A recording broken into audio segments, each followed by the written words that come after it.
We're on time with the tariffs, and it seems like that's moving along very rapidly. We've been mistreated very badly by many countries, not just Canada and Mexico. We've been taken advantage of. We were led by, in some cases, fools, because anybody that would sign... Breaking. Mexico and Canada just pulled off a $120 billion shock move, cutting the United States out of its own backyard. In response to Trump's new 30% tariffs, they've built a trade superhighway that completely bypasses U.S. ports, tolls, and control. Billions in American jobs, factories, and EV supplies are now at risk. This isn't just a trade shift, it's a full-blown economic rebellion. And what happens next could flip the map of North America forever. It all began on July 12, 2025, when President Trump announced a 30% tariff on imports from Mexico and the EU, set to begin August 1st. This wasn't limited to metals. Tariffs were planned on steel, copper, lithium batteries, and EV parts, citing national security and trade deficits. Mexico's President Claudia Sheinbaum and Canada's Prime Minister Mark Carney responded swiftly. In a July 16th phone call, they confirmed they would respect the USMCA while coordinating defense strategies. Canada also faced threats of a 35% tariff. If exemptions weren't granted, industry sees this as more than negotiation. White House advisor noted USMCA-compliant goods might be exempt, but the real risk remains for emerging EV and battery exports. Within 48 hours, both nations began gathering industrial leaders like Carlos Slim and national trade officials to plan a rapid counter, not just to retaliate, but to build a trade route that bypasses U.S. infrastructure entirely. Just 1 week after Trump announced tariffs on July 20th, 2025, Mexico and Canada struck back, launching a massive $120 billion northern trade corridor. This continental project is designed to bypass U.S. soil entirely, rerouting goods through a high-speed, multimodal network of ports, rail lines, pipelines, and smart customs. Mexico's Banobras Infrastructure Bank committed $27 billion, while Export Development Canada put in $2.1 billion to kickstart the project. These funds build new logistics hubs linking Mexico's lithium-rich regions and EV manufacturing zones with major ports in western and eastern Canada. This isn't a short-term response, it's a long-term strategic shift. Billionaires like Carlos Slim and top industrial players are already investing in logistics terminals and rail spurs along the route. On the tech side, the corridor includes a blockchain-enabled customs system promising pre-cleared freight and near-zero delays. Mexico and Canada aren't just dodging tariffs, they're reinventing trade. By combining speed, scale, and digital efficiency, they're rewriting continental commerce. And the U.S. is being completely left off the map. This new North American trade corridor isn't just an idea. It's already under construction to completely skip the United States. First up, the Pacific Short Link, a high-speed freight rail from Monterrey and Sonora, Mexico's EV and lithium hubs, straight to Prince Rupert, BC, carrying materials without touching U.S. territory. Data from the Journal of Commerce shows container volume through Prince Rupert is up 27%, while U.S. border crossings are declining sharply. Next is the Great Lakes Flow Loop. Canadian steel and nickel sulfate are shipped offshore around Cuba, then into Veracruz, fully avoiding U.S. inland routes. Transport Canada forecasts this rerouting will cut cargo traffic at U.S. entry points like Buffalo and Chicago by over 27% by 2026. The secret sauce behind this is a blockchain-based digital custom system. With pre-cleared manifests and GPS tracking, shipments are processed in Mexico or Canada, not at U.S. borders. According to analysts, this could cost the U.S. $3.5 billion a year in lost customs and border processing revenue. This isn't a workaround. It's a digital-first, customs-free supply highway designed to cut the U.S. out entirely. And as cargo ships redirect and rails reroute, America's trade influence is slipping fast. Detroit's future in electric vehicles is under serious threat fast.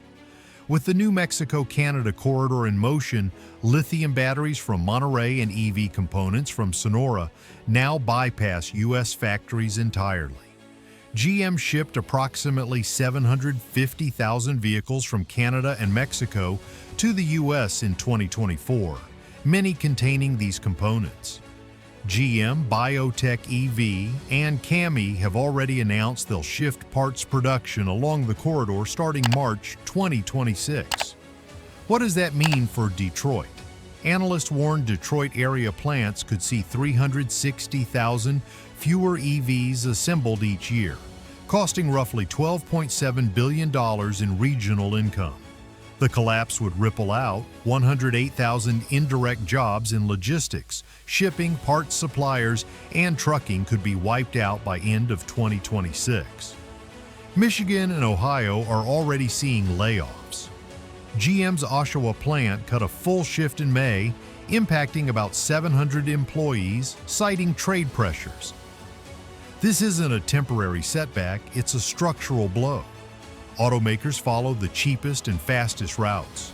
A recent Auto Innovators of America report shows U.S. EV market share slid from 10.9% to 9.6% in Q1 2025, a drop of 59,000 units. Without urgent trade reform, Detroit's lead in EV manufacturing may vanish. Once the corridor locks in routing, Detroit's EV dreams could stall for years. A quiet energy shift is now in motion, and the U.S. is being sidelined. On June 30th, 2025, Canada's Kitimat LNG plant shipped its first cargo, marking its debut as a Pacific Coast LNG exporter capable of outputting 14 million tons per year once fully online. Plans now include exporting 5 million tons annually to Manzanillo, Mexico, starting in early 2026, rerouting gas that once flowed to California. The move is expected to hit California hard. Industry analysts warn reduced LNG imports could push up its wholesale electricity costs by around $3.1 billion, as power prices climb amid tighter supply. The U.S. Energy Information Administration, EIA, has already flagged a 12% rise in U.S. wholesale power prices for summer 2025 due to broader natural gas market tensions. But this isn't just about volume, it's carbon strategy in motion. Combined with Canada's low-emission steel and Mexico's clean lithium output, the corridor is shaping up for green certification under the EU's Carbon Border Adjustment Mechanism, 2026. That gives North American producers a serious edge in Europe and leaves U.S. energy export plans looking dated. While U.S. leaders debate tariffs, Canada and Mexico are building a trade engine that's fast, cheap, and certified green for global markets. The energy chessboard is shifting, and once what began as a response to U.S. tariffs has evolved into a global carbon trade advantage for Mexico and Canada. By combining Mexico's clean lithium batteries with Canada's low-emission steel, the corridor is set up as a green-certified trade superhighway into Europe and Asia. Why it matters? Starting 2026 under the EU's Carbon Border Adjustment Mechanism, CBAM, carbon-heavy imports face tariffs, while verified clean goods enter tariff-free. Data from the EU shows that 90% of importers, those handling under 50 tons annually, will be exempt, but these still account for over 99% of carbon emissions in regulated goods. That means only major players need full reporting, keeping compliance simpler and rewarding clean production. Analysts estimate CBAM could generate 14.7 billion euros, 15.3 billion US dollars annually, incentivizing cleaner supply chains. Corridor shipments will include verified low-carbon manifests, giving them full access without EU tariffs, a clear edge over U.S. exports, which lack such certification. Bottom line, Canada and Mexico aren't just bypassing the U.S., they're building a climate-proof export lane. Washington still debates tariffs, but its competitors are already stepping onto the future trade map. The U.S.'s delay on carbon and trade reform may mean falling behind permanently. Now that the corridor is being built and funded, the U.S. is facing a tough question. Can it catch up in time? Even if Trump's tariffs are rolled back, the damage may already be done. Businesses don't like uncertainty, and once supply chains shift, they rarely go back. In a recent Maersk survey, 58% of cargo owners said supply disruptions over the past year forced them to explore new logistics. And parts makers in North America are doing just that. Meanwhile, cost estimates show the corridor shipping runs about $68 per ton versus up to $102 per ton via U.S. ports after delays and inspections. This $34 gap is enough for many firms to stay with the cheaper, faster route. That's why industry groups, from auto and energy to freight and port authorities, are warning Washington. If it doesn't invest in smart customs systems, cleaner infrastructure, and climate-aligned ports, the U.S. risks losing its role as North America's trade hub. Without bold, fast reforms, the U.S. may not just lose money, it could lose its position as the center of continental trade. And once that title is gone, it may never come back.